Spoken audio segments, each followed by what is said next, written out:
All right, so I finally continued with my Dresden Files reread.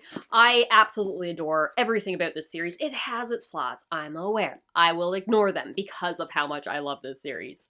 Summer Night has a very special place in my heart. I think this is when I started to, I was hooked from the beginning of the series, like chapter 1, I'm like, all right, I'm all in.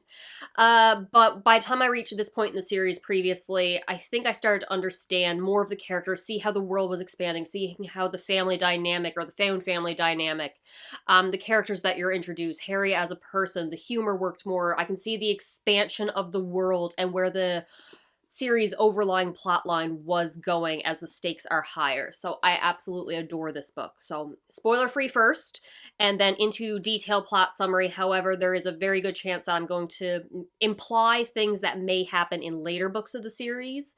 So not outright spoilers for later books, but I might imply something. So spoiler free first. So this book starts off with Harry honestly kind of depressed.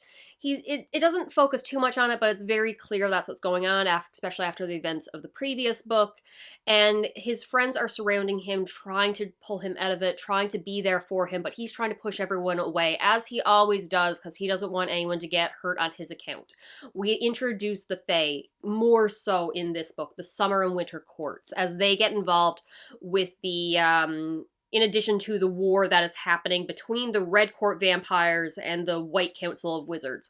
Harry, of course, is caught in the middle of all of this because he just has absolutely rotten luck and has a bad habit of getting involved in things that he really shouldn't be. So none of this is his fault. Peace negotiations are failing miserably between the Red Court and the White Council. And it goes from there as Harry is wrapped up in a murder investigation that he's trying to solve something for, and you throw in a missing person, the crime noir vibes. Detective Murphy is not in this book as much, but she is less annoying than I found her in previous books. This is the book that I finally accepted her and grew to like her. That's pretty much all I can say spoiler free. The vibes are there, the character interactions are wonderful, the humor is always on point. The only downside I can say is there is a character introduction that I'm like, that was dumb. That is a dumb way to introduce a character. Why did they do that? But otherwise, flawless. Love it. The fairies, which I did not think I enjoyed when I read this first, because I'm like, I don't know if I want to lean into the fairies. They're the best part of this series, okay? Love them all. Before going into spoiler thoughts, I can say that this is the book that really starts to show how Harry is a beacon of hope and support for the weaker members of the supernatural world. Those who could easily be taken advantage of by more powerful creatures, Harry will protect them, offer them information, offer them protection, offer them his help. And that theme and support continues to grow throughout the series, but not only does Harry help other people, the people that he helped come to help him in return. And that is probably my favorite thing about the series. So that's all I got spoiler free. It's phenomenal. I love the Dresden Files. On to Past Jessica as she's reading through this book again. I forgot how much I love this book and how Past Jessica did not know what she was getting into. So Summer Night starts off with one of my favorite introductions. It rained toads the day the White Council came to town. I just love that introduction, and the fact it starts with the toads falling, raining from the sky, and a little comment about how the world's interpreting this, talking about how, oh, there's a tornado over in this area and it's causing weather patterns that swoops up the frogs and lets them rain. They'll figure out some reason to explain it away, and just how much this world does not want to accept magic, and I love that so much. He runs into Billy the werewolf, and they start talking. We know more time has passed. His depression since Susan's change into a vampire and having to run away. We know he's working on a cure for her. And he's isolated himself away from all of his friends. I love that he's inviting him to essentially a D&D game. And I love the character work in just like the opening scene alone for how much time has passed, the change that's occurring. He's snapping at Billy, shooing him away. Like Billy's reaching out to help him. He knows he's going through something bad. And Harry just lashes out saying he doesn't need anyone caring about him because they're just going to get hurt. And it's perfect. It's such good work in the first chapter. And then all of a second, you realize this old lady isn't an old lady. She pulls out a shotgun. Two other people get out guns and are shooting at them. Apparently they're ghouls. Billy transforms into a werewolf to fight back. Harry gets rid of them all without too much issue, and we learn the Red Court of Vampires have put a hit out on Harry. Oh, and Billy also took a call from a client to get Harry a job because he's going to not be able to make rent soon. So Harry goes to his office, which is falling apart, smells like burnt coffee, overdue bills on the sides, where he meets what's her name? Miss Somerset. And is that just not the most perfect name? The setting of Somerset. Because it's Mab. And stupid past Jessica did not know to be afraid. Harry knows to be afraid. She is the queen of the Winter Fae. Of air and darkness. I didn't know to fear her. I love Mab so much. But past Jessica is just like fairies again. I mean, I like Leia and all that, or Leah, or the Lalanche. But I don't know about leaning more to the fairies. The fairies are the best part of this book. So she offers Harry a job, which he is pretty much forced to take, as Leah had sold his favor to Mab, and now Harry has to complete 3 tasks for her of Harry's choosing. He can say no, but it's probably not a good idea. And I also love how there's a note here when she reveals who she is, and he's freaking out. He's like, the fairy queens were bad news. Big bad news. Short of calling up some horrid old god or squaring off against the White Council itself, I wasn't likely to run into anything else with as much raw power as Mab. Guess what he does in the future? But the fact that what causes him to lash out and stand up to her and probably impress her a little bit is the fact that he does not like bullies and he's not going to be threatened by anyone. And if that is not core Harry Dresden standing up to bullies, and he compares her to as a lunch school kid shaking him down for his lunch money, and I'm just like, I love it. I love everything about this. I love it so much. Why did it take me so long to continue my reread? So now he's going to the White Council meeting, and he has to find the person who killed an artist? Ronald Raccoon. Yeah, he's an artist. And something was stolen from him. So I honestly can't remember. Was he the Winter Knight or something? We'll get into it because it's been a long time since I read this book. All right, so leaving Mab, Dresden goes to the council meeting. Dressed in a bathrobe, mind you, because it's formal attire. You had to be dressed in your proper wizard's cloak, and a robe is part of that. But his good robe, his cat Mister peed on it, so he is wearing his bathrobe because it's still a robe and it technically counts, and I love that. Here we're introduced to Ebenezer, and for spoilers reasons, I cannot say my opinion on Ebenezer, but he was the one who took in Dresden after Justin tried to kill him, and he had the whole mark of doom put on him because you're not supposed to kill a wizard with magic, and they had a duel because Justin was a black magic wizard thing and was trying to corrupt him and take over the world. Mustache-twirling evil villain. Justin can go straight to hell. I need confirmation that he's burning and suffering.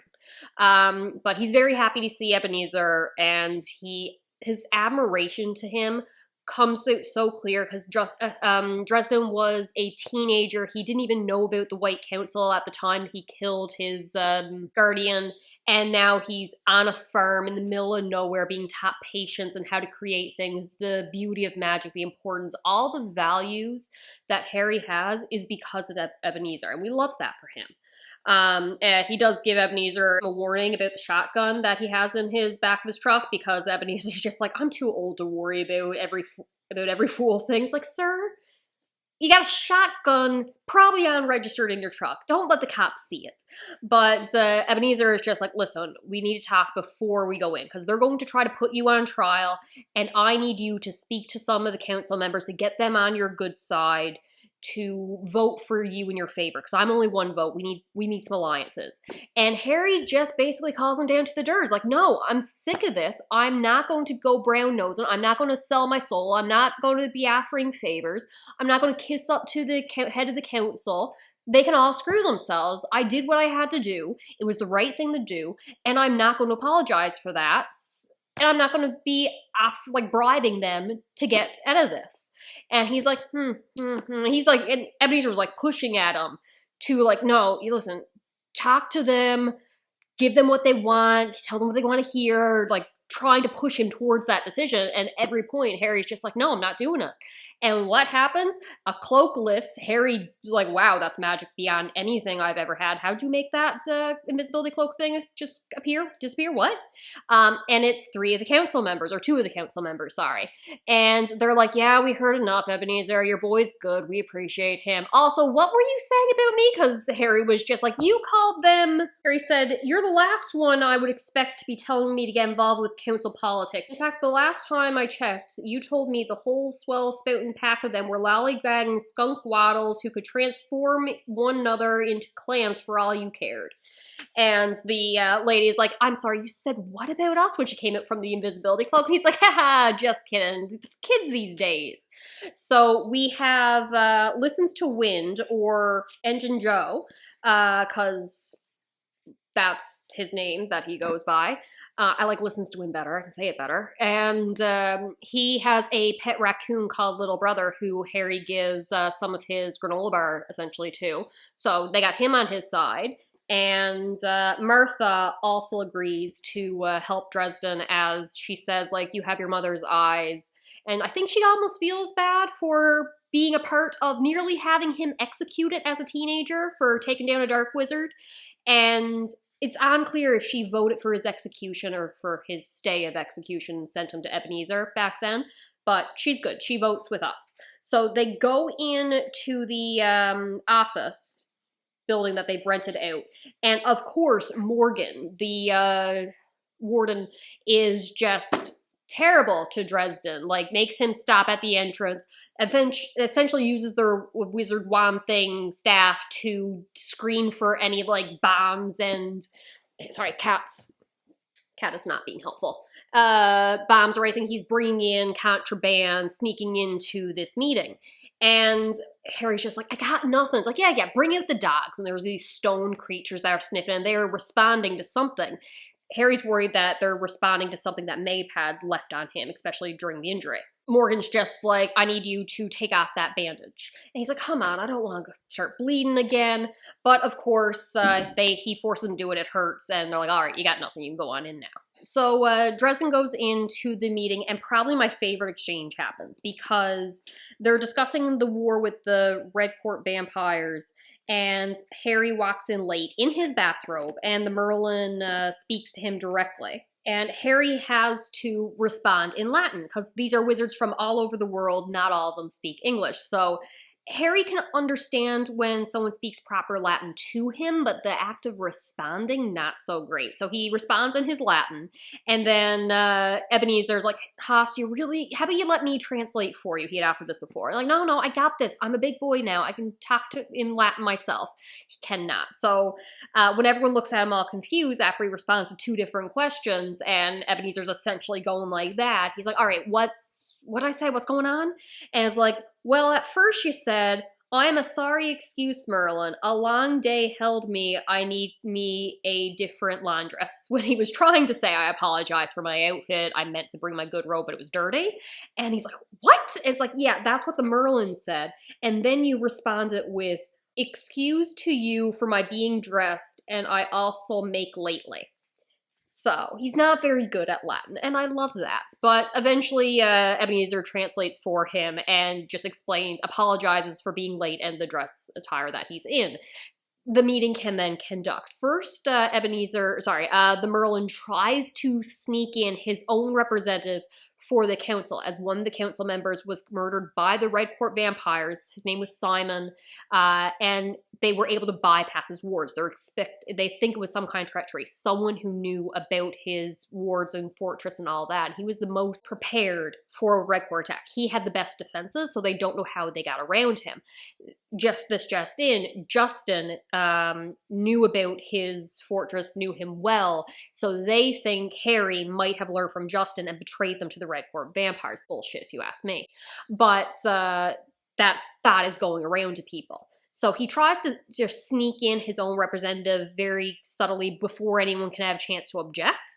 But Ebenezer says, yeah, that's not protocol. We need to do this by the book. And the Merlin is just like, it's going to take a long time. I just wanted to get things moving. It's like, yeah, no, by the book. So they spent like a half hour calling out wizards of seniority, so the oldest ones on the council, because they have first dibs to the open seats. Some are currently in the Arctic, some are sick, some pass, some are pyramid sitting, whatever that means. A bunch just don't show up until it eventually gets to Ebenezer's name, and he stands up accepting the role on senior council. He'd been offered this position in the past, but always turned it down because he didn't want to get involved in politics. But now he knows that vote is needed to protect Harry. So he accepts that one, as the other one who the Merlin tried to give it to steps down. Is like, no, Ebenezer will serve much better than I. He has seniority. So now we have the vote for how they're going to deal with the Red Council, or sorry, the Red Court, because they sent someone saying, hey, we'll call off this war if you give us Dresden. And a number of people want to do that because they feel Dresden attacked them first in their own home. But everyone else really knows, like, you were pushed into those actions. You were tricked into it. They lured you there. It was a trap to get you to break protocol and attack, make the appearance of the first attack when they forced you into it. And then the Merle is just like, well, he should have been more prepared for it. Or the other guy on the council said he shouldn't have been so easily tricked. But by law, the council has to protect their wizards. So what's his name? Scumface. Lafortier. He claims that they rushed Harry into becoming a full-fledged wizard to begin with, and that he should have his title as White Council Wizard revoked, being downgraded to apprentice, and therefore, without the council's protection, can just be handed over to the Red Court. Everyone's like shocked, like the precedent for this is ridiculous, but Ebenezer's like, this is too big of a matter to call for general vote. I vote we allow it to go to just the members of the council to make this decision, to which his friends support him.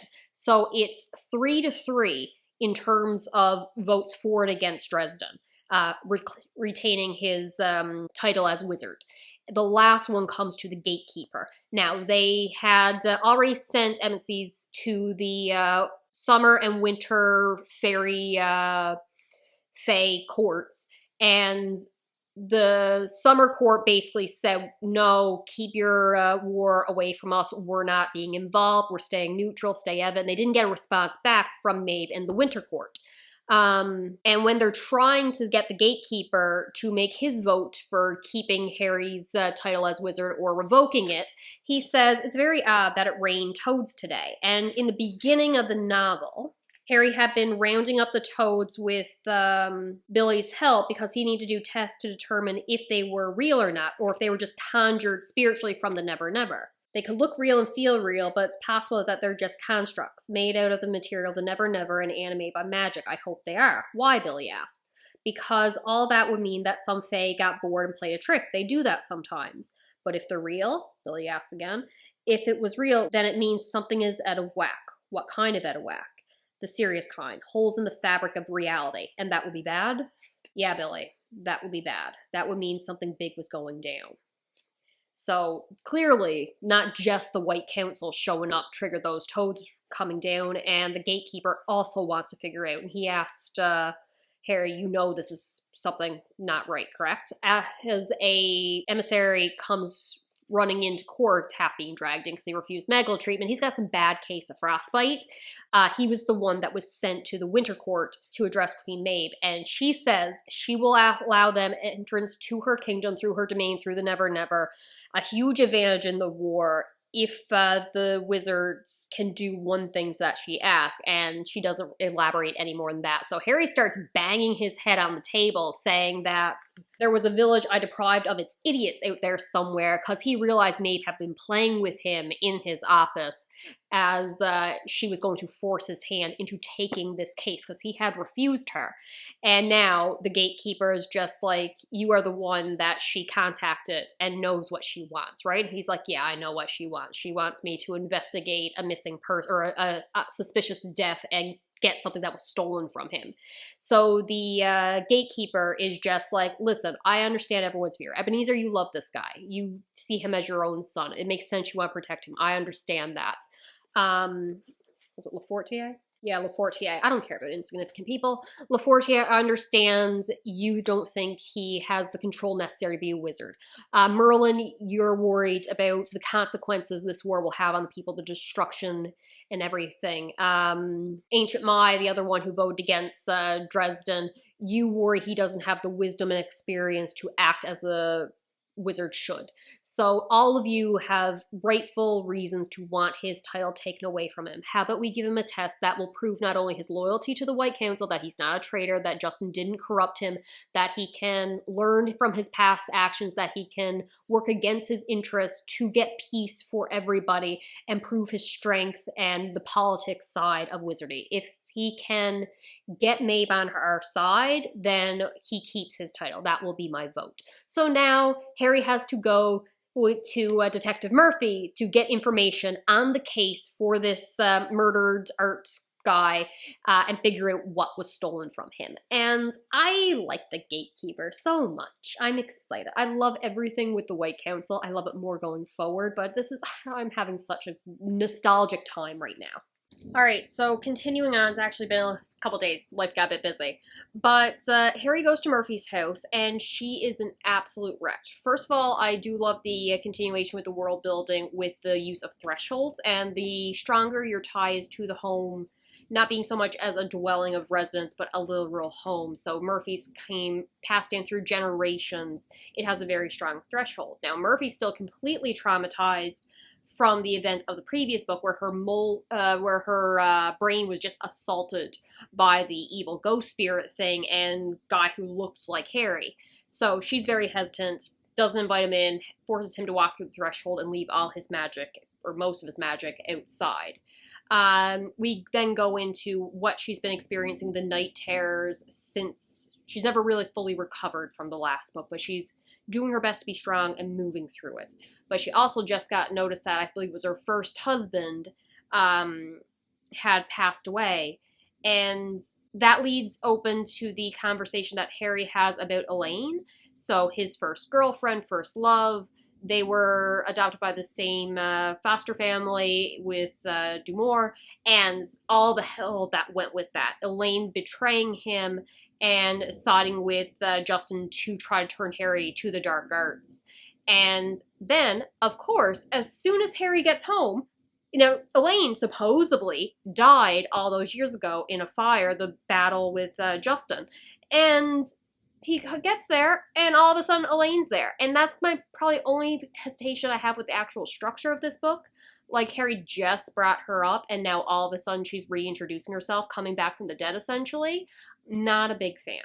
I do, however, like Murphy more in this book, I believe, than the previous books. But I think past Jessica was still hating on her, because I really hated Murphy in the previous books and how she was treating Harry, to the point, even if she had her reasons, and justifiable ones. But I think I was still holding that against her the first time I read it, so I think I'm going to like her more in this book. But anywho, Elaine, alive and well, and Harry is just in shock, and she's like, listen, I owe Summer a favor. They need me to prove that the Winter Court killed this guy.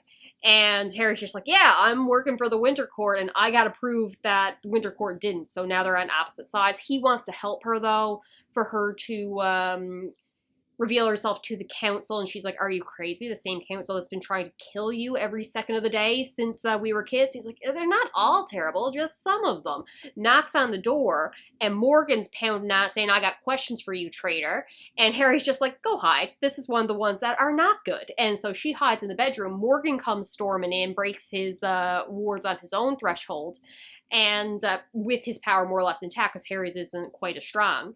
And we learned that this was all a trap, because there have been two other times throughout the book where the Merlin was trying to lead to Harry's downfall that would result in him being handed over to the White Court or Red Court vampires, whether that's sneaking his own member onto the jury, or the council to vote against him, trying to have his rights stripped away as a wizard so they could be handed over. And now, Morgan, I would have killed him. I'd be dead. I would have died in this book. Because he starts insulting Susan, saying she was always a Red Court, insulting her. Vile language that I shall not repeat. Because Susan, sweet girl, angel, half vampire now, partly transformed, but fine. And he starts saying, you're addicted to the venom, this is all you're doing. He's trying to goad him for Harry to attack him and possibly kill him in that tight quarters. Harry thinks that, yeah, I could probably kill him. He might take me down with him, but at this point he did not care until he takes a breath and realizes this is what Morgan's trying to do. He's got another council member outside to witness the attack, to vouch that was a clean killing, but only if Harry attacks Morgan first. So Harry's just like, I'm not falling for this trap, get out of my home. And then there's a noise in the bedroom. Morgan goes into investigate, but it's just like Mr. being a little rascal. We love Mr. the cat. If I get a second cat, I want to name him Mr. He darts out, and Morgan just leaves. Is Morgan scared of cats? Apparently so. Or is Mr. some kind of supernatural being?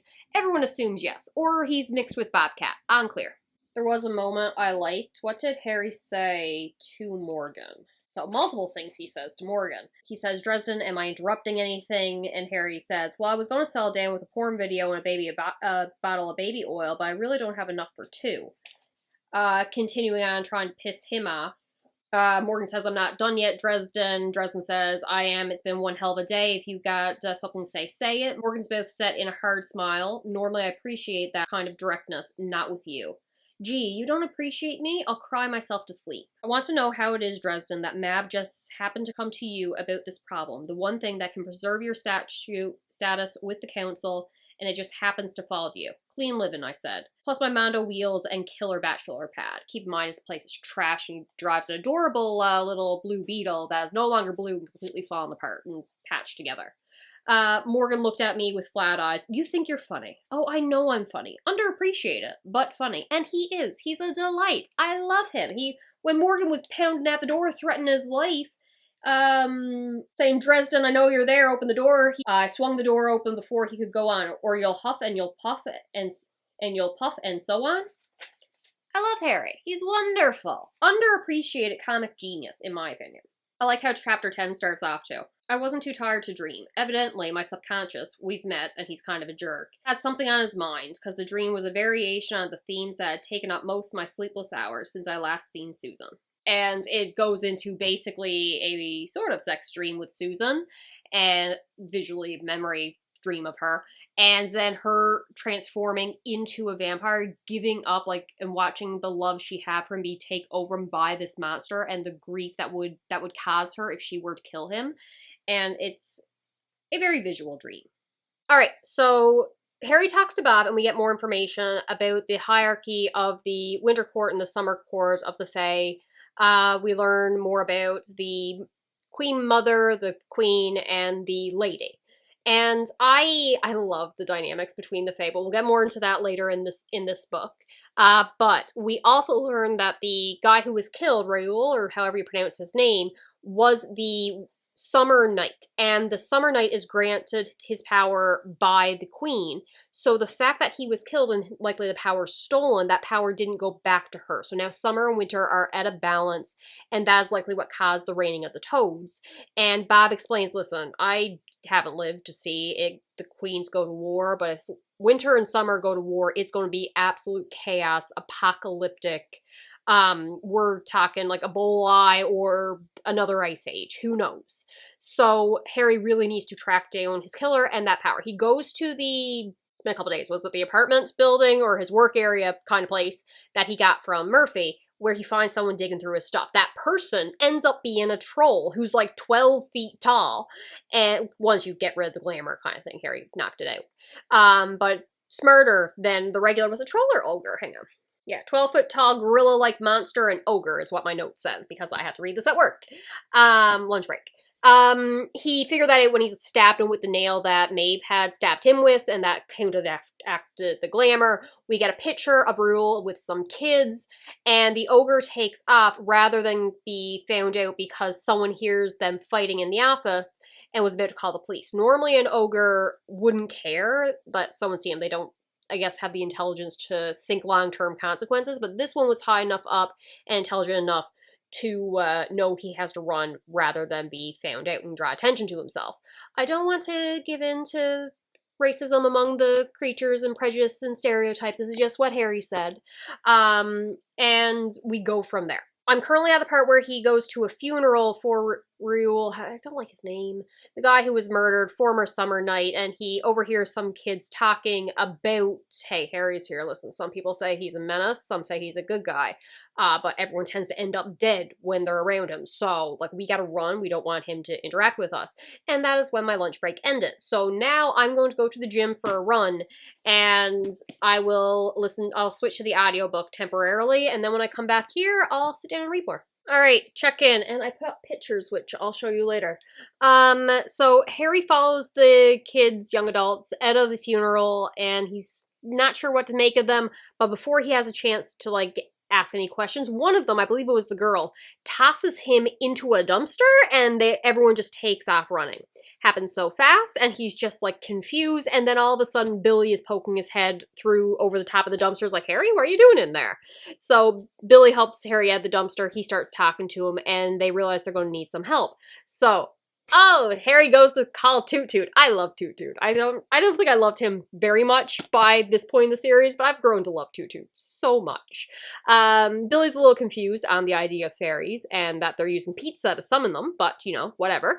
Puts a slice of pizza down with some blood on it that they'll ingest and help close the circle and help him convince them to help him out with answering some questions about the Fae. It works, clearly, because the fairies, or the little pixies, cannot resist pizza. No, they're not the Zalord yet. Never mind.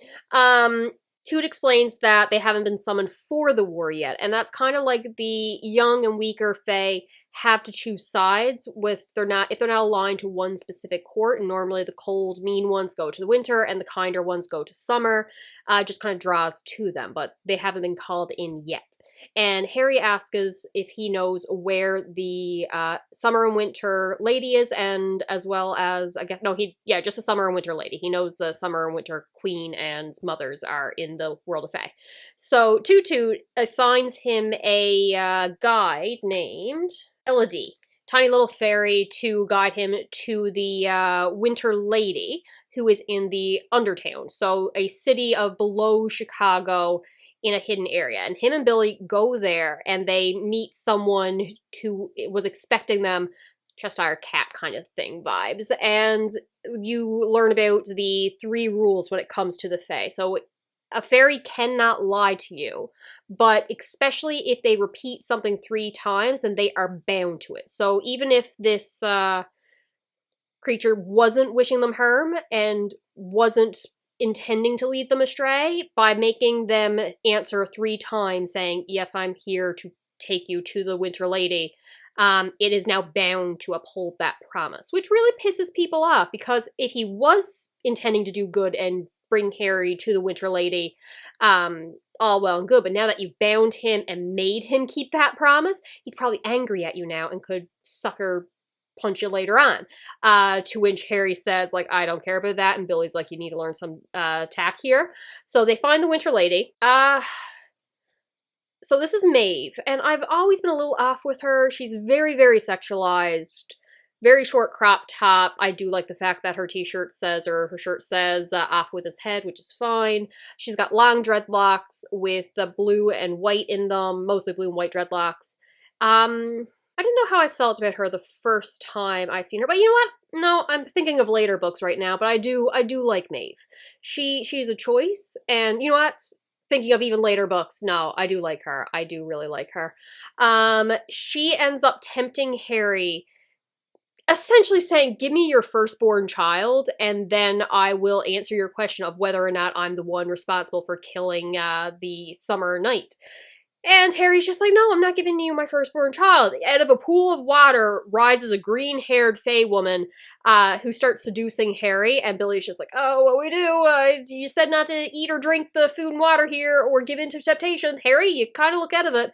And Harry has to dump an ice-cold glass of, well, it might have been the full jug, not really sure if it was glass or just a jug, down his pants to knock himself out of it, because of course he did.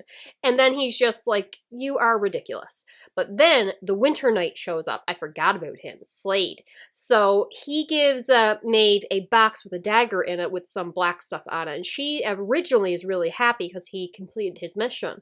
But then she's angry. I don't remember why though, and tosses the knife at him, nearly stabs him, all upset, saying this is useless. And he ends up nearly attacking her, and she has used her power to subdue him, as well as the green-haired woman calms him down, whispering in his ear, while someone else pulls out a needle, and you can see the needle marks in his arms that this has happened before, to fully subdue him. Harry then completely turns around saying, I'm done with this. And she's like, don't you want the answer to your question of whether or not I was responsible for Rule's death? And he's like, you just had to use so much power. You're basically shaking and sweating to take down and subdue one of your own men. And you're very, we'll say, abrupt and emotional and lashing out. The murder would have needed stealth and planning, and that's not you. I'm leading. It's like, I did not give you permission to lead. Yeah, I wasn't asking for permission. I'm not going to forget this insolence. And he's like, I probably will. This is nothing special. Direct quote. And then he and Billy take off and get out of the Undertown. But before they get there, they're again attacked from behind. Well, my apologies. Was not attacked. Billy kicks the dumpster or trash can where someone was hiding behind it, recognizing the scent from the alley as the people who attacked Dresden before. But before anything can happen, Harry's picked up by the neck by the woman who threw him in the dumpster, and she explains, listen, I actually came here to apologize, but can you let my friend go? So Billy gets called off, and Harry and everyone starts talking, and she explains that they're changelings. Their parents were human and fae. In her case, her mother was assaulted by an ogre, and he felt that he's taking enough care of her by not eating her mother that he wants nothing to do with her. And eventually they have to choose between living in the human world or living in the fae world. They came to ask Harry for help looking for their friend Lily, who's gone missing. And Harry originally declines because he's got way too much stuff going on. He's got to find out who's taken the Summer Knight's power for Mabe and get permission for the White Council to get cross through the Fae area, the Never Never, and then the Vampire War and the Wizards area for him. He's like, I can't take on a missing person case. But he also needs to make rent, and none of these jobs are paying him. So eventually she talks him in to taking money to take on this case as well. So now he's also got to find Lily. But before we can start looking for Lily, we see Elaine again, Harry's childhood's friend, and she's half dead by his car. So he wants to rush her to the hospital. She refuses and says, take me to Aurora. So he takes her to the Summer Lady. And at the hotel, a woman greets them at the door and brings them to the very top where they're again threatened. And someone else says, no, they're now our guests. It's fine. And one is keeping Elaine more or less stable, not perfectly healing her, but waiting for Aurora's arrival. And the lady at the side is talking to Harry, and that is when Harry realizes, like, damn it, you're Aurora, aren't you? And she's like, yes, I am. I kind of wanted to see who you were, because they don't trust Winter. And Harry is working for Winter. He explains it's only temporary, but what can you do? And she's like, if I heal Elaine, is that what Winter would want from me? Is that going to hurt me in the long end? So she's very distrustful. But eventually, I believe she does agree to help Elaine. Aside from showing the juxtaposition between the Summer Lady and the Winter Lady in terms of personalities and care for those around them, the use of their powers, and I guess the forethought. So Winter would lash out, whereas Summer is more careful and thinking long term.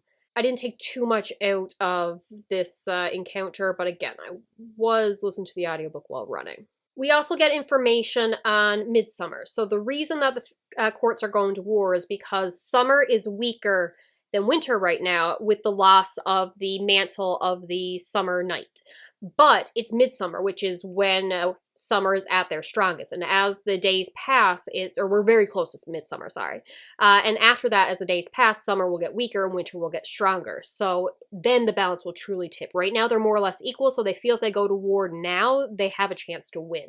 But if they wait, Winter will surely conquer them. So they're about ready to go to war, so unless Harry figures out where the mantle is and restore balance, then war, apocalypse. Not good. Harry then calls up Murphy and explains everything to her in a middle of a 24-hour Walmart kind of thing. And yep, they're at Walmart, they're drinking their coffee, and he explains everything. All the trouble that he's going through, the White Council, the vampires, everything from the past books, everything he's tried to hide from her. He lays it all out, and she is pissed on his behalf. She does not like the fact that someone is selling out their own people, so personal offense. That is when a mist rolls in, and it wipes or messes with the memory of anyone it touches. So Harry's like, this is illegal. This is against the laws of magic. She's like, laws of magic? You left that part out of the story. I'll tell you if we survive this. So he grabs the salt shakers. They take off running down Walmart, makes a circle, waits inside, and gives Harry enough time to form a spell that would protect their minds from the incoming mist. So they end up going out, and I forget if they encounter the ogre or the plant. No, they don't. They see the ghoul first. He's attacked by a ghoul with shears and in a Walmart smock in one of the aisles. So they start fighting her, and you know what? I do not like. Sometimes the lines in the Dresden Files are corny but hilarious. Other times they're perfectly badass. Other times they're just cringy and bad. This was a cringy and bad moment. Murphy snaps herself out of the shock after the issues with the previous book when her mind was invaded and the assaults that she suffered, the threat of supernatural creatures, and now she's face to face with this ghoul. She snaps herself out of it, overcomes her fear, starts shooting at the ghoul. First cuts into cop mode and tries to arrest them, like basically reading them their rights, and they're like, I'm going to eat you. So she's just like, eat this, and starts shooting them nonstop. And it's just, it is a cringy one-liner that's used. And continues to empty the clip, puts a new load on, and continues to shoot until the ogre comes up from behind them and they have to take off running. Harry gets trapped in the garden center where he throws a bunch of trees, intending to climb up on top of the trees to climb over the fence and get out, only for the trees to form together and make a new monster, a plant monster for him to fight. But I do like the overall description of it. Sometimes the narrative cuts off and it's very clearly Harry speaking to someone in the future, so he's narrating his own story, and I love it when that happens. The plant monster. No, wait. I couldn't possibly refer to that thing as a plant monster. I'd be a laughingstock. It's hard to give a monster a cool name on the spur of the moment. I used a name I heard Bob throw out before. The chlorofiend lifted me up and shook me like a set of maracas. I hate narrators, but when it was like this, I do love it. And I want to know who Harry's talking to, because we get different versions of Harry throughout the series. A mental version of himself a lot of the times. And is he telling a story? Is he narrating his life? Is he standing trial for something? I don't know. But I feel there's a purpose to some of the moments where it's almost like he's telling a story. Harry ends up using a wind spell to knock the plant fiend, chlorofiend, into some steel shelving, and the steel holds it down because Fae don't like iron or steel or stuff like that. So he gets away. Harry and Murphy then work together to take down the ogre using a chainsaw. Murphy gets his neck while Harry dumps essentially lighter fluid, more or less. No, I think it's gasoline. They found gasoline from the food power generator thing, emergency generator. And because ogres are resistant to magic, Harry can't use his own regular fire, but loophole, regular fire's fine. So uses just a regular fire to torch the ogre, and he gets sent back running. Murphy's definitely hurt, so Harry goes to get to the Blue Beetle, bring it around to get out of there, but he's attacked by the plant monster again. To which, it attacks the Blue Beetle. Not a fan. I love this car. This car is a character. We love the Blue Beetle. And it pounds on the hood, to which Harry slams on the gas, drives them across the Walmart parking lot into a different area, continues to try to run him over, to the point that it cuts it in half with the force of the car. So then he goes to get Murphy, who comes out, and when the plant monster gets up again, Murphy attacks it with the chainsaw. So they're about to get away when rifle fire starts and sirens from the police coming. So, and probably, might be a fire truck, who knows? But eventually they get the Blue Beetle and take off. To which they run to Billy's house where all the other alphas are. They're stitching up Murphy's wounds. And we make a comment on how the Alphas have changed from skinny teenagers in the second book to now a more cohesive group. They're stronger, they're more organized, but they're still very much green. They don't really know what they're doing with the supernatural so much, so they're going to need Harry's help to lead them. And that comes to another thing I'm loving about the Dresden Files, and love from the beginning, is how Harry is a beacon of hope for kind of the weaker members of the supernatural community who are not players on their own. So whether that's the wild little young fae like Toot Toot and his group, or if it's the changelings, or if it's the alphas, Harry is a source of protection and information to them. He's going to help them. He's not going to let them get taken advantage of by stronger supernatural beings. And that theme continues to play throughout the entire series, and I love it. Back to reading. Oh, also, when they were at Walmart getting beat up by the plant monster and the ogre, Harry noticed that the fence had been broken, but frozen first, and there was also a thin layer of ice on the windshield of the Blue Beetle. So Winter was also involved in this. Alright, so Harry explained to Billy and them that likely what's going to end up happening is people are going to write everything that just happened at the Walmart off as a gas leak, causing hallucinations and confusion and possibly even the damage there. And Billy's just like, but there was no explosion, there's going to be no signs of gas leak, there's going to be no type of, like, record of this occurring anywhere, no physical evidence. And Harry's just going, like, says, yeah, but what do you expect people to say? Sorry, we don't know why all these people got very confused and disoriented, we don't know what caused all this destruction and damage. Gotta blame it on something, might as well be a gas leak. It's the go-to explanation for the Dresden Files, and I love that explaining for how the supernatural world and our world interacts together and how they'll rationalize and lie away anything that happened. Or lying might even be the wrong word. Trying to find an explanation for the unexplainable as far as they're concerned. Harry then reasons that the plant monster that attacked them must have been a construct from the Never Never, summoned by maybe even one of the fairy queens, because it would attack him and cause real damage, but barely touched Murphy.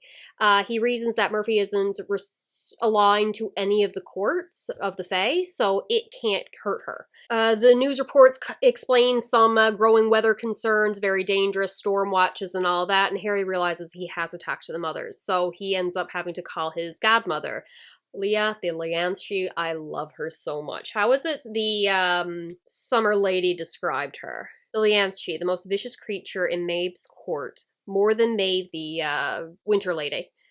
Equals second in strength only to Mab herself. The most vicious creature in Mab's court. I love her. She's wonderful. And she only has Harry's best interest in heart. Selling him to Mab, that was not her fault. She came to the court with increased power. The blade, dagger, amethyst, that the Red Court gave her is equal to that of the Swords of the Cross. And that's too much power, so she had to relinquish some power to Mab. It just to keep the balance. That time she tried to turn him into a dog, he would have been very happy and safe in her kennels. She's only looking out for him. Harry just doesn't understand that. I honestly love her so much. I can't wait till we get to her garden.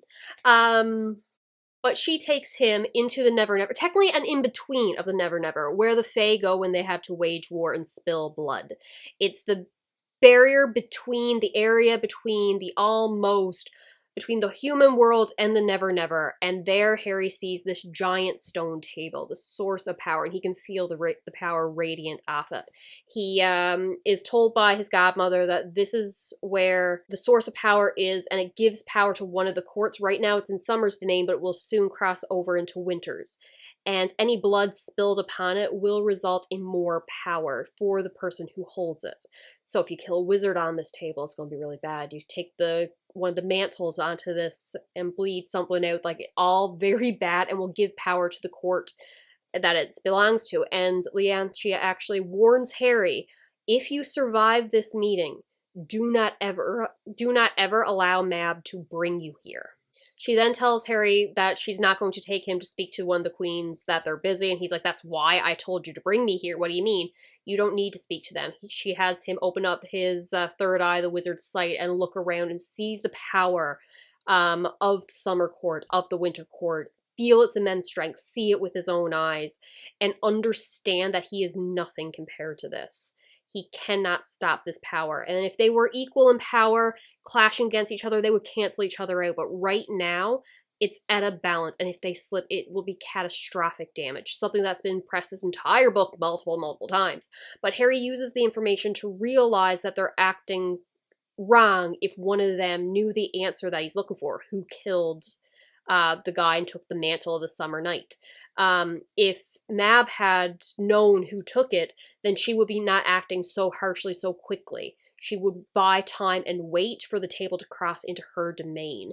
And if the Summer Queen, Titania, if she knew who had it, it wouldn't be the imbalance of power, and she wouldn't be reacting as she is. Neither one wants this war, but they have to match each other, and if they're out of balance, that means war. So, Harry knows that neither one of them has the answers, which means he has to go talk to the mothers. To that, Leanchi says, no, that is not within my power, but I'll bring you back to the mortal world. He has like 15 hours, give or take, to settle this. The war comes at sunset, and it is currently dawn. Also the Blue Beetle, the engine catches on fire, so he also has no ride and has to call a cab. He then realizes this is way above my pay grade, this is not what we expected, I have to call the council, I gotta talk to Ebenezer, we need help, I can't be responsible for this alone. So he calls.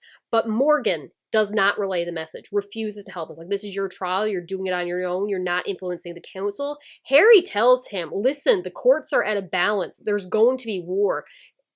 This is above my pay grade, it's above the protocol of the council, to which Morgan starts screaming and ranting at him. Says who? Says you? You pathetic insolence. The only problem that was that we didn't kill you in childhood. And, oh god, Morgan, you make it hard to like you sometime. He's too rigid. Apparently he knew someone at Archangel, the area that was Site 0 for a vampire attack that killed the former member of the council. And he's going to see that Harry is punished for his lies, for what he views as crimes. So Harry is completely on his own. He tried calling him for backup, couldn't get it. So he goes to track down Elaine, and hopefully she will be able to help him and bring him to the mother. He finds her, was that an airport? Something like that. She was planning to run, had a flight to catch. And he convinces her to help him, even though she tells him just run. But he's like, no, I can't run. Someone's taking shots at us. It's because they believe we can stop this. And he's like, we don't even know who they are. It's like, tell me you can get a hold of the summer mother and winter mother. It's like, yeah, I got one favor I'd call in. Fine. So she calls in her favor.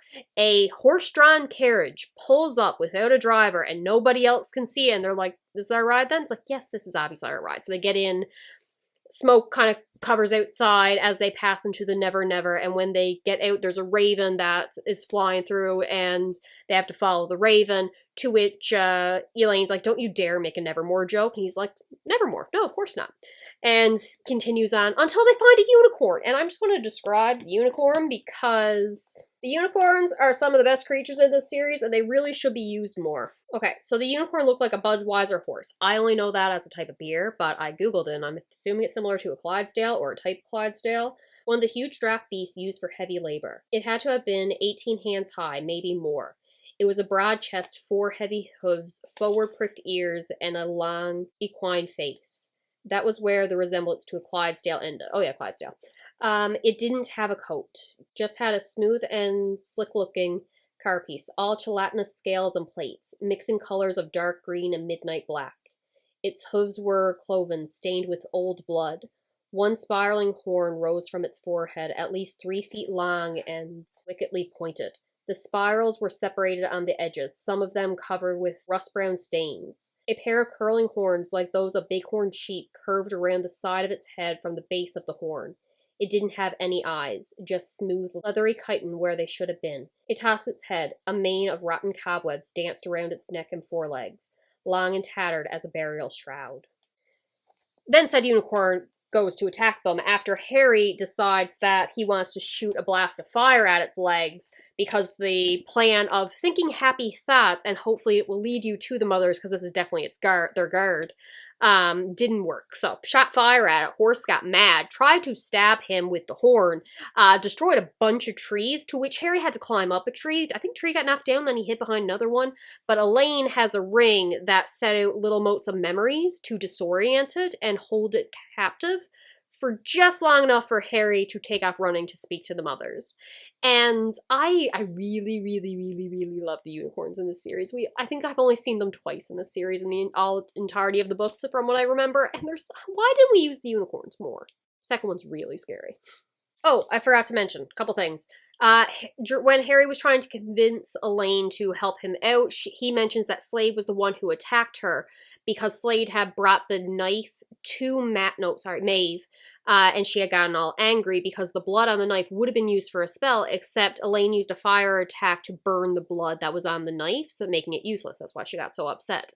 Also, we got more confirmation that Leah is helping Harry, in part because Godson, cares about him, but mostly because of promise made to his mother, but not elaborated on. And there's a lot of evidence saying that Winter's involvement in everything that's going on, especially when we learned Slade was the one who attacked Elaine, and the ice and everything at Walmart leads to Matt being the answer. But Harry says it doesn't really fit her vibe, and Elaine's like, you didn't actually fall for her act, did you? She's really smart. Do not fall for the sadistic whatever party girl that she's got going on. That is an act. You didn't actually fall for that. No, of course I didn't fall for that. He fell for that. What else? No, that's all. So now on to the mothers. Alright, I finished Summer Night 4 or 5 days ago and forgot that I didn't check in because I binged it all, went to bed, and then fever dreamed. Didn't tell anyone anything about it.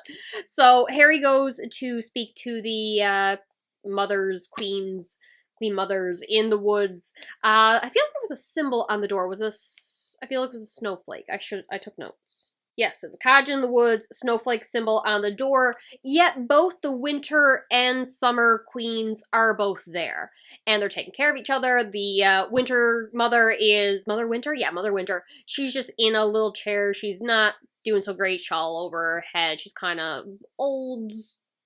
I'm getting witch in the woods kind of vibes. But Summer Queen is very much talkative, talking to Harry, and they have a conversation of you're asking the wrong questions and kind of leading him to the answers that are needed. Door open for him. Come in, my boy, we've been expecting you. In a single room, including a rocking chair and a loom and a spinning wheel. Like, this is very much fairy tale vibes, and I'm loving it, because that's just what the Dresden Files is.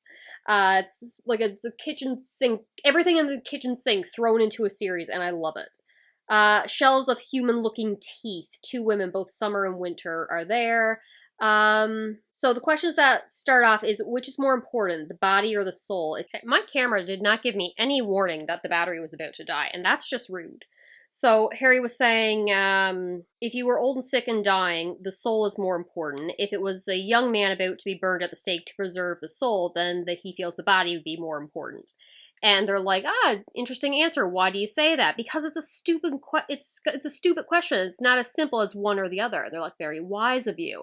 And they lead him down the path of the investigation. Harry asks who stole the summer night's mantle. And they're like, oh, no, my little boy. That's a foolish question. The more important question is like how and why and stuff like that. What has the thief accomplished by doing this? So Harry's like, war, and there's going to be a gathering at the table. And as for how, the mantle can't exist as it is. It would have been returned to the nearest queen. So it had to be in a different form and passed to somebody else. And that's when Harry really starts to connect things. The mantle can't exist as it had been, because if it was in someone, there wouldn't be the imbalance of power, which is leading to this war. So Harry asks, how does the mantle pass from one knight to the next?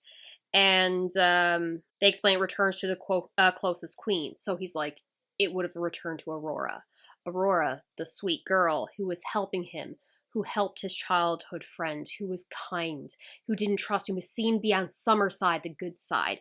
She was the one who had the mantle, and then she had to put it somewhere else. So Harry connects the dots. He put it in Lily, the missing changeling, and then turned her into a statue to keep the power contained. So when he went to see her, there was a statue. Aurora had claimed that she used to model for them, for the arts, for paintings, for statues. But no, that was Lily just petrified. Harry then is given a piece of cloth of unraveling from, I think it was the Winter Queen. And he realized he can use this to undo any spell whatsoever, including the vampire spell, petrification, transformation, that has infected Susan. So he can use this to save her. As he leaves, he's like, oh, by the way, sorry if we did any damage to your unicorn. And they're just like, what unicorn? It wasn't their unicorn that was guarding the cabin. And by the time Harry realizes this, an ogre appears, the one who he's been dealing with all this time, and Elaine is standing next to him, and Harry is knocked unconscious. He has been betrayed by Elaine, and past Jessica was shook, didn't see it coming. I felt like an idiot when it happened, because of course, because if Aurora's evil, of course Elaine's working for her, and it was all staged. So he's trapped by 5 people. Aurora, the summer lady, the ogre who was transformed himself to look like the unicorn, Elaine, and then Slate, the winter knight. So the winter knight is sleeping with the summer lady, and he wants revenge because Mav is just a terrible winter lady, so he's just fine with hooking up with the summer lady. I'm not sure if I said winter or summer. Yeah, winter knight is hooking up with the summer lady, and she is completely using them. And Aurora had Elaine attack to keep her off balance. So Harry had thought that the Winter Knight had stabbed her to get the blood to bring to Maeve, the Winter Lady, but it was all a setup to keep Harry off balance and not question anything, because he's so worried about her safety that when he brought her to Aurora to be helped, she could question him, get him put on the right track, and make sure he wasn't snooping around too much, and he wouldn't be thinking to ask her important questions as well, so keep her own secrets hidden. They then steal the unraveling, knowing that the Winter Mother would give it to him. So they had set that up, and they will use that to undo the petrification spell to make Lily human again, kill her on the table, and then Aurora's going to do this. The Summer Lady will then kill her on the table, so that power will then go to the Winter Court and complete the imbalance of power. That will lead to war, that will lead to destruction, full-on apocalyptic kind of stuff going on. So why is she doing this? Why does she want the other team to essentially win? And she's like, I'm tired of this, the endless cycle. Summer heals, winter kills. We heal what has been broken kind of thing. It's an endless cycle. Humans are caught up in it, and I just want to burn everything down and create a new order from the ashes. Whatever remains after the war ends and the earth is destroyed, will be remade in a manner that I choose. Narcissistic to believe she could do that. It's like, I wish I had her confidence. I wonder if there's something that's whispering in her ear to make her do this. That will be discussed in later books. Who knows? Dresden tries to make Slate distrust Aurora. Does not work. He's just like, yeah, she's totally going to give you that all that power, right? No, you shouldn't trust her, but he's too wrapped up in her. Harry then considers using his death curse on Aurora to take her out, but Elaine stops Aurora from outright killing Harry, because then that death curse would kill her. And she is sworn to protect Aurora after Aurora saved her from the council and all the mess that went down with Justin Buddy. So Harry gets pissed because he was trying to save the world and Elaine just screwed that up. But she whispers something to him like, it's just like old times, don't you think? As they leave him to be gone down into a sinkhole. They summoned water. He's sinking down. He's about to be drowned in mud when he realizes it was a note. And that's when I didn't have it, did I? That makes me sad. Hang on. Okay, it's just like old times. Just like old times, I wheezed. Yeah, just like old times, Elaine. You backbiting, poisonous treacherous, and then a thought hit me. Just like old times. Deceitful, wicked, clever girl. If this works, I'll buy you a pony. He remembers how they used to practice in childhood when they were kids. One would do schoolwork, one would do magic work. They'd swap, and they came to know each other so thoroughly. So the binding that she used on him now to hold him in place, to contain his magic so he can't save himself from the ground that's swallowing him up, is the same binding one that she had used on him as a child when she was being controlled by Justin, and so he could fight him and take him over kind of thing. So he broke it once. He knew how. He knows the intricacies of her magic. So she was telling him, I'm going to use this specific binding on you. So you know how to break it. You can get out of this. And he does. It works. I mean, it shoots him sky high into a tree, and he's like hanging not very majestically. I think his belt got stuck on it, and he's half pantsed when the gatekeeper shows up and is just like, hey, how you doing? And he's like, oh, doing great. Excellent, actually. He's like, you can probably move your foot that way and hold on to that branch, and you can untie that to get down. He's like, yeah, falls down. Very, very gracefully so. So the gatekeeper offers him an out, basically saying that your involvements can end here. You've uncovered the truth. We'll have to deal with this ourselves. It's probably too late to stop the apocalypse that's about to happen. But Harry says no. No, I said. It isn't over. No, the gatekeeper said, surprised in the tone. Why not? Because I'm an idiot, I sighed. And there are people in trouble. Wizard, no one expects you to stop a war between the She courts. The council would assign no such responsibility to any one person. To hell with the She courts. And to hell with the White Council too. There are people out there, people I know in trouble, and I'm the one who turns some of this loose. I'll clean it up. You're sure, the gatekeeper said. You won't step out of the trial now. My mud-crusted fingers fumbled with the clasp of my bracelet. I won't. The gatekeeper regarded me in silence for a moment and said, then I will not vote against you. A little chill went through me. Oh, you would have? Had you walked away, I would kill you myself. I stared at him for a second and then asked why. His voice came out soft and resolute, but not unkind. Because voting against you would have been the same thing as killing you. It seems meet to me that I should take full responsibility for that choice rather than hide behind council protocol. I got the bracelet on, then shoved my feet back into my boots. Well, thanks for not killing me then. If you'll excuse me, I got somewhere to be. The gatekeeper also offers him an ointment to see through the fairy magic mystical illusions, as well as a piece of the stone tablet that will lead him there. And Harry gets Billy and the werewolves and the other changelings ready to go fight a war in the clouds against a bunch of fairies. And it is glorious and beautiful. Does anything happen before then? No, he does say, what do I wear to war? He went with all black. Billy pulls up, changelings comes to. Okay, so the ghoul comes back, that's like an assassin. I think they were hired by, was it Slade? Or was it, no, I think it was Ace. A changeling who was friends with Meryl and Lily and the other guy who becomes important, and I gotta learn his name. Did I write down his name? His name is just not in my brain. Nope, did not write it down. I feel like it starts with an F. Felix, maybe? So he betrayed them. Trying to get in good with the Red Court vampires, if I remember correctly, and ends up shooting Meryl, the ogre, half-ogre giant changeling, and that pisses off the guy whose name I could be remembering wrong. I'm going to call him Felix, and that results in him beating him half to death with a tire iron, or beating a ghoul half to death with a tire iron. Beats Slade half to death with a tire iron. He definitely beats someone. Maybe it wasn't an arm. Maybe it wasn't a tire iron. Maybe it was a crowbar. No. Big wrench.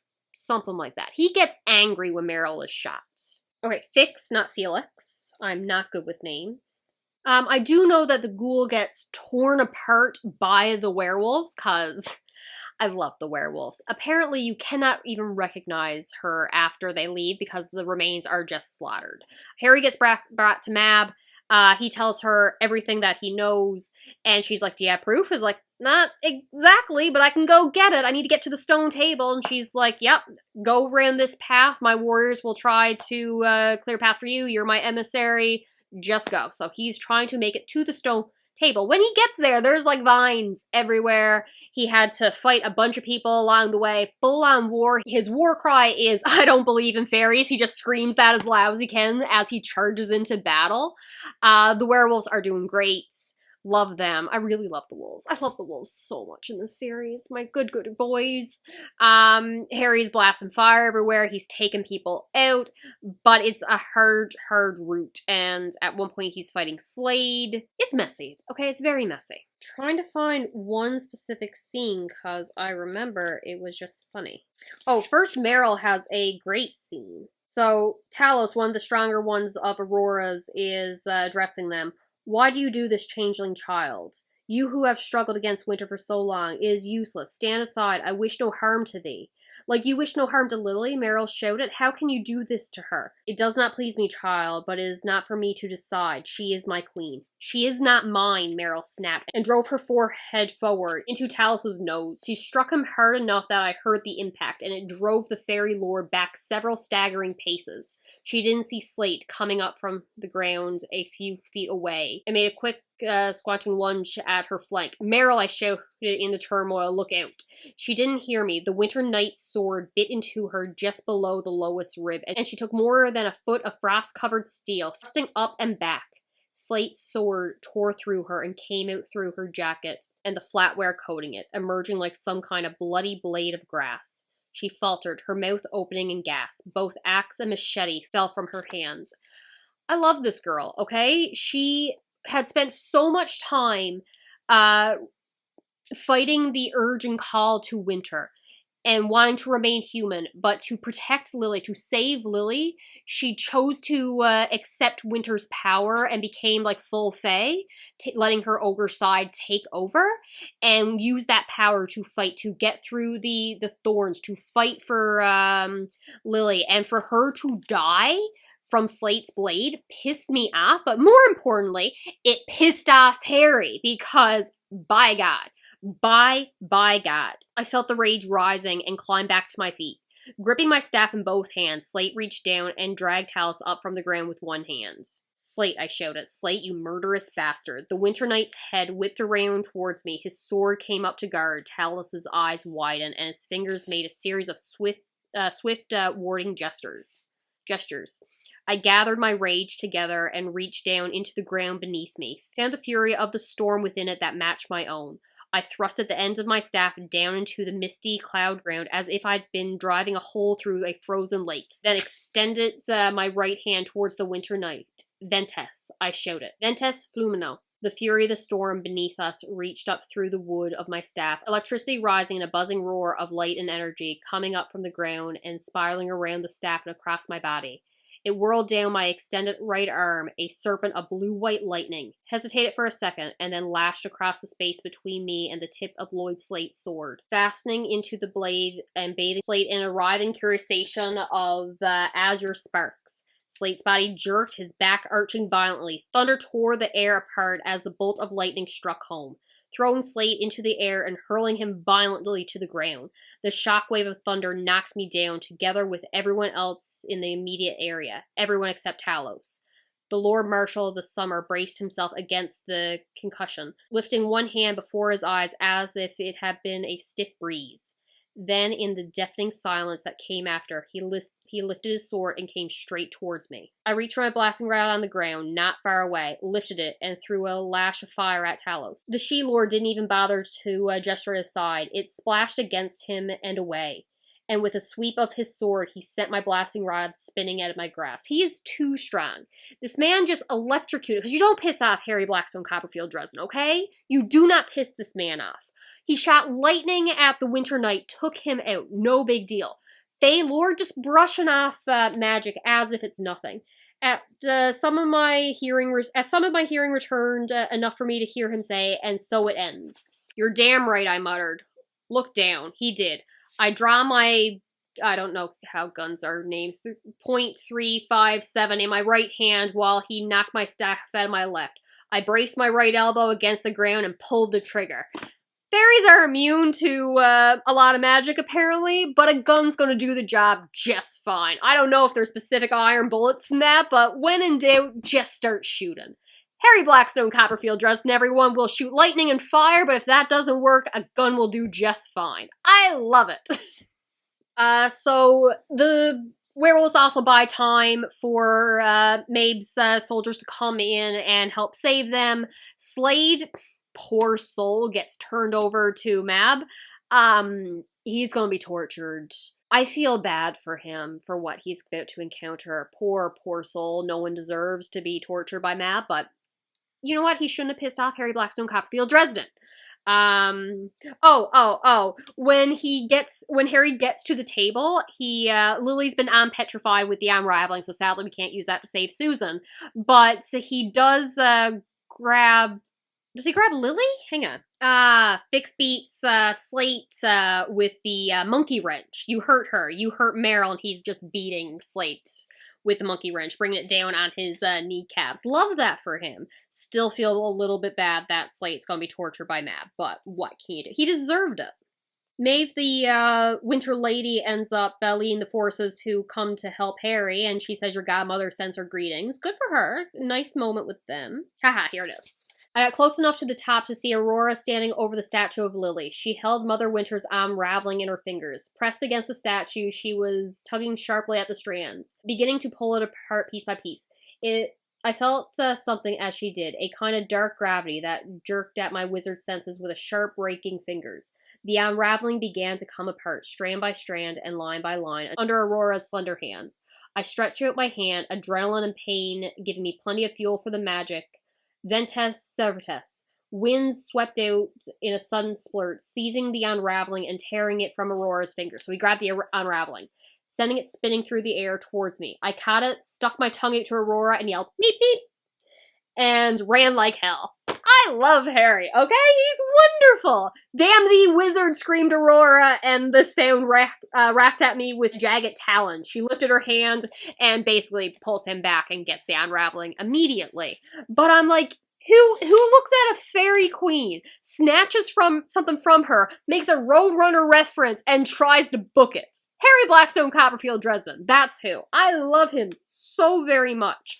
I didn't mention that he got through the thorns and everything that was surrounding the table with Elaine's help. She held everything open so he could get through, and he had to trust her not to close it on her and rip him to pieces. And it was at this point that Meryl, only slightly injured by the sword that stabbed her, fully chose the ogre side. My apologies, I got the timeline a little wrong here. It's a very messy fight, okay? I'm sorry.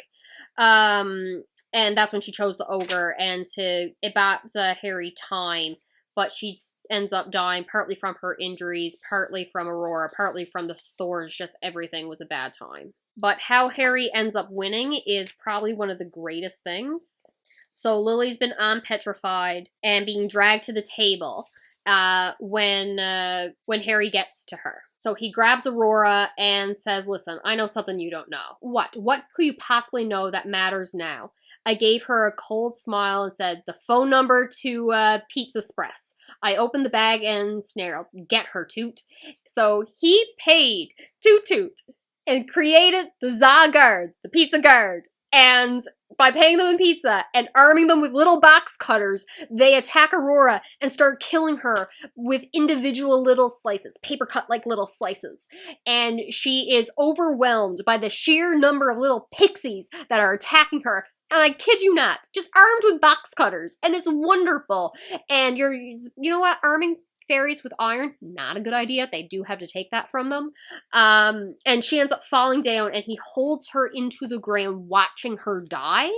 And that comes in later books, but my God, I saw her eyes open, burning brightly, even as darting death opened up more cuts, flaying her pale skin. She hauled herself towards the table. If she died there, bled to death on the table, she would accomplish her goal. She would hurl vast power into the Winter Court and destroy the balance between the fairy courts. I threw myself up onto the table and onto her, bearing her back down onto the ground. She screamed in frustration and struggled against me, but she didn't have the strength. We rolled down the hill a few times and then wound up on the ground, me pinning her down, holding her there. Aurora looked at me, green eyes fade of color, unfocused. Wait, she said, her voice weak and somehow very young. She didn't look like a mad fairy sorceress now. She looked like a frightened girl. Wait, you don't understand. I just want it to stop. Wanted the hurting to stop. I smoothed the bloodied lock of hair from her eyes and felt very tired as I said, the only people who never hurt are dead. The light died out of her eyes. Her breathing slowed. She whispered, barely audible, I don't understand. I answered, I don't either. A tear slid from her eyes and mixed with the blood. Then she died. The war's over. The Lily becomes the new Lady of Summer and Fix her knight. Harry rejects Maid's offer to be made the Winter Knight, so Slade, poor bastard, is just going to be tortured until he accepts. Sucks to be him. What can you do? It's also Lily who pretty much hires the little folk to clean Harry's apartment because his apartment's just trashed all the time. He's depressed, okay? He was depressed at the beginning of this book. He couldn't clean. But they clean up his house for him, so he's got a little maid servants of little folk, and I love that for him. For some reason, I thought it was a Zagard who done that, but apparently it was Lily. Forgot. And with balance restored, he goes to Billy and the other werewolves and plays Dungeons and Dragons with them, and he's healing. He is finding his community, his family, his friends. He's rebuilding relationships. He's getting out of the darkness that he has found himself in. He's still going to be looking for a cure for Susan. He's not going to give that up, but his life isn't going to just stop living. And I love the Dresden Files so much.